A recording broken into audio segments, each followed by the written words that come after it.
Welcome to our Valentine's episode. Instead of doing our traditional Q&A, we're just going to do this question. How is it possible that you two are so adorable in your business and seem so in love? That's a really good question. I'd like to dive into that a little bit. Wait a minute, is that a real question? Well, I'm sure somebody out there has that question. Okay. It might only be my mom, but I'm sure somebody is asking themselves that right now. Definitely Deb. It's funny, we met online on OkCupid, and I can remember there's a big moment, if you've done any online dating, there's a big moment when you switch from the app message to the actual text message. And when we switched to the text message is the first time that Whit said to me, I own a business called Fit Bar. And I was like, oh, what is that? Is that like a bar that people go to where they get healthy drinks like smoothies? Or is it someplace where you go and do fitness activities in a bar? And I thought I was just being kind of funny, but it turns out the second one is exactly what it was. And then that's how I knew I needed to marry him. Yeah, so that's the end of the story. Happy Valentine's Day.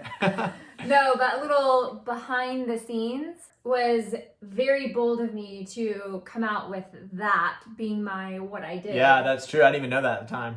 Because I hadn't made $1 from this business of mine. And then we went hiking. Yes, our first date was hiking. Whose idea was that? Mine.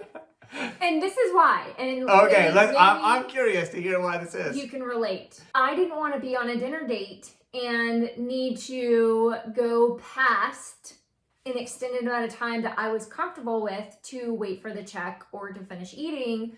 That if I was uncomfortable or I wasn't really vibing, then I wanted to just be like, okay, well, actually, my feet hurt. So I'm going to turn around. This is a great hike. See you later.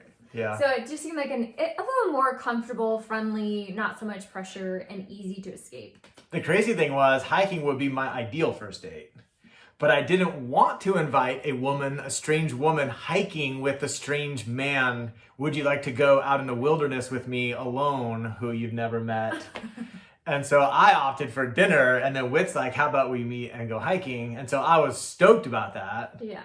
But at the end, I did say, if this doesn't pan out, into a second date, please don't be asking people to go hiking with you. That seems Which dangerous. really gave him an easy softball in terms of looking very good, because when he said that, I was like, oh, he's already looking out for my best interest and it's not involving him. That's very nice. I like it. Yeah, I try to be a good guy from time to time. I loved listening to Brooke Castillo.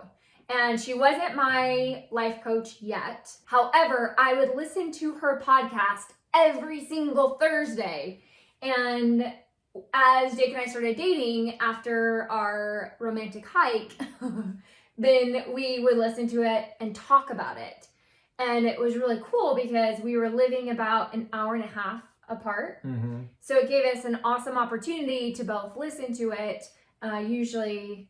If we were driving to each other. We were driving, yeah. One funny thing about it though, Whit texted it to me and she's like, you gotta listen to this podcast. Let me know what you think. And so I put it on while I was going paddleboarding. I remember this one just taking off paddleboarding, and it's the first time I ever listened to Brooke Castillo. But I don't know if it's still called that, but at the time it was called the Stop Overeating and Drinking. It had that in the title somehow. But the way that I heard it, like when I was paddling, I thought it was like a clever thing, like stop over eating and drinking, like stop over at the house for eating and drinking. And so when it came on, I'm like, why is she having me listen to this podcast about eating and drinking? As it unfolded and it became such a part of our relationship, I was trying to think, okay, how do I ask Whit to marry me? I want it to be something cool. I sent an email to Brooke Castillo, and in the subject line I said like, hey, I hope this sounds fun. And then I just said, what I would love for you to do is record a fake podcast. Like I wrote out a script. If you would just read this, then I'll take that audio and I'll edit it into a fake podcast. I'll insert my voice and I'll just make it seem like I'm asking Whit to marry me on a podcast. And instead, she offered to actually record a podcast with me. So exciting. And this was a big deal for me because she had already really had a positive impact on my life. When he proposed on her podcast, I thought he had gone above and beyond to the moon and stars, which he did. He did. And was just blown away. Really, really blown away. But what's so cool about it in the context of this video where we kind of want to go is that was before we were considering being coaches. Yeah. It was this connection that we had with Brooke Castillo, just sort of a divine connection, actually, that she became a part of our relationship, this integral piece of who we were. And we had no intention of taking her techniques and building a life coaching business out of it. She was just someone that we both listened to and sort of like got inspired and like, oh wow, she's saying cool stuff. But it really it connected the three of us, actually. Yeah. I like to point out that I'm the first person that was ever on her podcast. That is a big deal in this show. Yeah, thanks. That opened a huge door for us in terms of where we are today. And I would say that door specifically was quality time with her, where we got to go to her live events and just be immersed in her teachings for hours at a time, and really just hear her brain and her mindset, and then us just learn and really become experts of the work that she was teaching. Plus, we ended up having a great relationship with her. We were her favorite, is what Whit's trying to gently say. And so what ends up happening is that we're going to her stuff, her live events, in order to build our mindset so that we can build FitBar still. We were still trying to grow the business of this, like, fitness in strange places where there's like a social aspect to the thing. But we go there and Whit would ask a question. Hey, I'm trying to figure out how to make money doing this or that. And Brooke would be like, do you know who this is? This is Whitney from podcast 150. And people would be like, oh my gosh, all the girls would be like, oh, the women in the room, oh, that's Whitney. And so there's this like connection between us and Brooke that's being formed that kind of got fostered throughout time. And what was cool is she was always encouraging us to start coaching. I think she could see something in us that we couldn't see back then. I remember I was at Brooke Castillo's house for a promotional event, and I was selected one of, I think, 5 people out of how many ever students she has. Of course she was, because she's one of her favorites. Because I work very hard. We were sitting in her movie theater room. I was asking her about FitBar, and she said, when are you and your she says handsome husband just gonna start life coaching? And I would just get so frustrated. Listen, this is the business that we chose. We're trying to do fitness in weird places. This is what we're gonna make successful. That was probably like a solid year of her saying, okay, have you guys found out that the calling that you have on your life is to become couple life coaches? Yeah, and then the other thing that was cool is that Whit's in her program called Self-Coaching Scholars with who knows how many hundreds or thousands of other people. And so you sign on there, and mostly what you do is you watch other people get coached, but if you have a question, you can like raise your hand on Zoom or whatever, and you get picked. And Whit kept getting picked.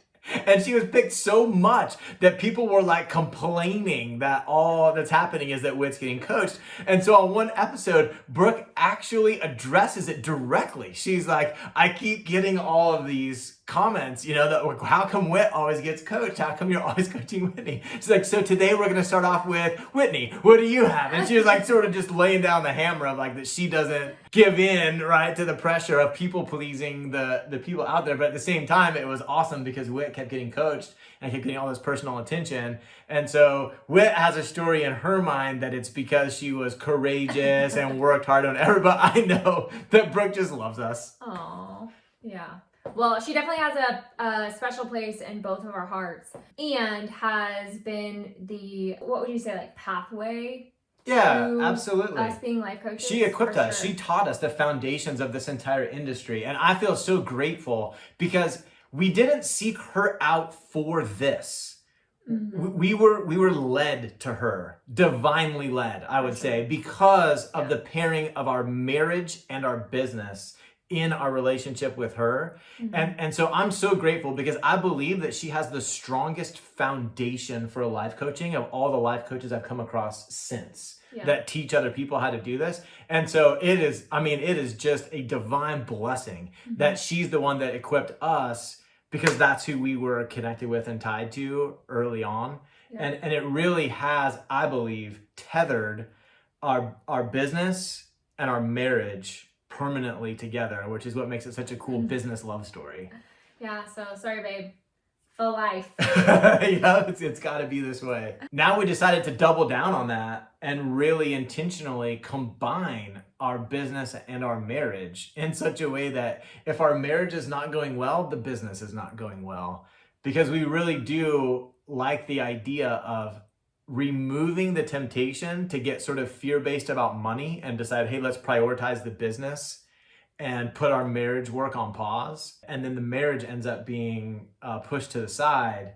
And we're like, no, let's build it in such a way that even when we do, because we do get fear-based sometimes, and we think, oh, okay, we want the money coming in for this and that we're like, okay, we want the business to be successful. Well, part of that is this being successful. Yeah. And so I really love that we've built it that way, and we get to be Jake and Whit.